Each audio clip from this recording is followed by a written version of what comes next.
promoted by some organisation of faith, I should have the ability to decline that marriage. Thank you. Tim McIndoe. Mr. Chair, I'd like to begin by acknowledging my friend Chester Burrows and that fine contribution. Could I also, in particular, acknowledge Sir William Seo, who spoke a short time ago and indeed earlier this evening in a previous call. I think that all members of this House have had particular challenges in dealing with this issue, regardless of what side we're on, but I particularly want to acknowledge Mr. Seo, who I think has faced unique challenges in dealing with this issue and has, in my view, conducted himself with great integrity and conviction. And I wish to acknowledge that and put it on the record, and to wish him well with his supplementary order paper, which in many respects I think is very similar to mine, but there are some differences which I'll come to in a minute ago.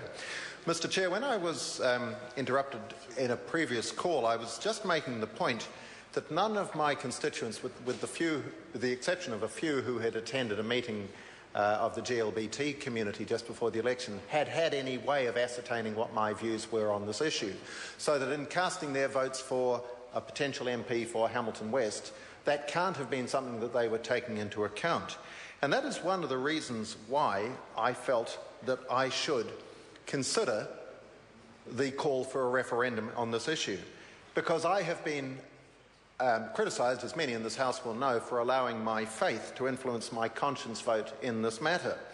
I have to say that for any person of faith, what could be more important as a foundation than faith in determining our view on a conscience vote? Others have different beliefs from mine, of course, and I respect that. But my faith and my values and my beliefs are the foundation, the cornerstone for my conscience vote. So I cast my vote in the first and second readings of this debate according to my conscience. But because I acknowledge that many voters in Hamilton West and of course elsewhere in the country may disagree with me, in fact of course many do, I also decided to support the call for a referendum. And immediately some of the same people who attacked me for voting according to my conscience rather than trying to reflect theirs then accused me of cowardice, of all things, for wanting to let the public have their say. Well, I say to those people, you can't have it both ways. I will vote for a referendum again tonight, not so much because I think it's the best way to decide the outcome, but because that way I can exercise my conscience while also enabling as many electors in Hamilton West as possible who wish to exercise theirs as well. And that seems a pretty reasonable compromise.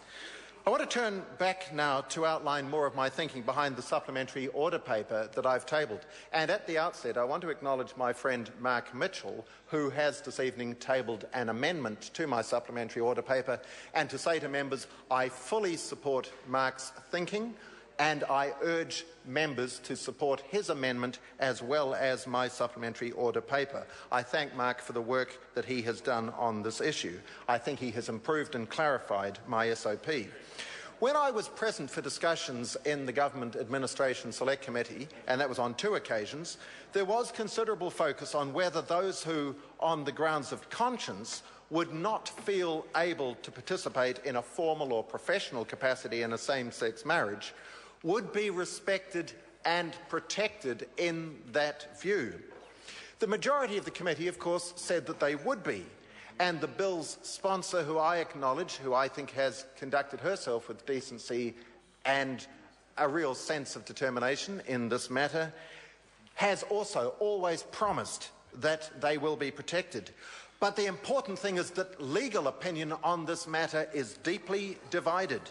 So my supplementary order paper seeks to guarantee the assurances that Louisa Wall and the Government Administration Committee say they support.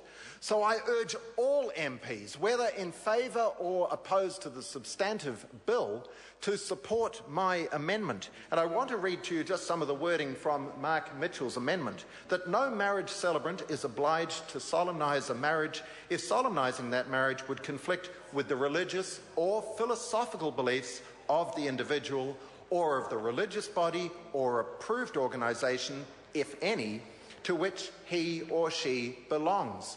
So it is designed to be comprehensive and fair, to give the assurances in clear language that the sponsor of the bill and many others have claimed should be there for those who have, as a matter of conscience, a different opinion on this issue. It is not, therefore, about re-legalising discrimination, which has been alleged by quite a number of people who have spoken this evening or who have written. Those who claim that that would re-legalise discrimination are surely throwing open to real risk, including legal challenge, those who might wish, through reasons of good faith and conscience, to stand by their convictions. It is therefore about protecting churches, celebrants and others from being forced to act contrary to their concerns. I urge members to support it. Colin King. Mr. Chair, thank you very much.